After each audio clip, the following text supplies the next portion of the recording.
नमस्कार प्रेक्षक मंडळींनो, आजच्या भागामध्ये आता इकडे जी सावी आहे तिच्या बाबांना शोधण्यासाठी ती येते आणि तिच्या बाबांना शोधत असते. तेवढं तिला ती एका घरात जाते आणि इकडे जो पराग आहे तो बाहेरच उभा असतो आणि सावी आता आतमध्ये जाते. ती दरवाज्यात बघते डोकून, तर तिला त्या ह्याच्यातून त्या जे दरवाजाला होल असतं त्याच्यातून दिसतं तिचे बाबा तीच आहे तिथे आणि ते ओरडत असतात. ऐक खूप मोठे मोठे हे करत असतात.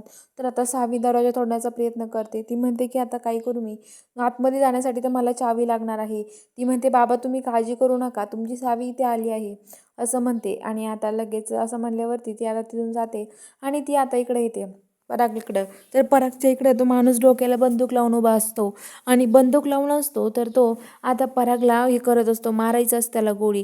म्हणतो की तुला संपवणार आहे पराग मी, कशाला आलास रे इथे, चल. तर आता लगेच पराग म्हणतो की माफ करा, माझे लहान लहान लेकरं आहेत घरी, माझी म्हातारी आजी बाई आहे, मला सोडा तुम्ही, मला जाऊ द्या, असं पराग म्हणत असतो. तर आता एवढं ते सावी येते आणि त्या माणसाच्या डोक्यात ती काठी आणते. तर इकडे एक माणूस सावीचा पाठलाग करत आलेला असतो, वेश बदलून आलेला असतो आणि तो आता नाना असतो आणि तो म्हणतो की इथे हा कसं काही जिवंत आहे आणि तो म्हणतो की संपवू का याला. आणि तो खिडकीतून आतमध्ये जातो सावीच्या भावांजवळ.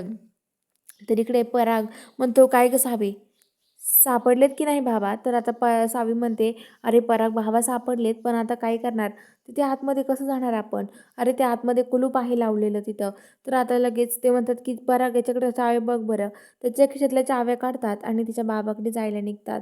तर इकडे आता सावीचे बाबांचा सोहळा असतो, तिथे सगळेजण जमलेले असतात. तर सावीची आई खूप रडत असते. आता लगेच केतन म्हणतो आई शांत हो, हे बघ काळजी करू नको, आता बाबांचा मृत्यूपत्र आपल्याला घ्यावंच लागेल, बाबा आपल्याला सोडून गेले आहे, हे सगळ्यांना कळलंच पाहिजे ना, असं बोलत असतो. आता बघूया पुढील भागामध्ये नक्की काय घडणार आहे हे बघायला चॅनलला सबस्क्राईब करा.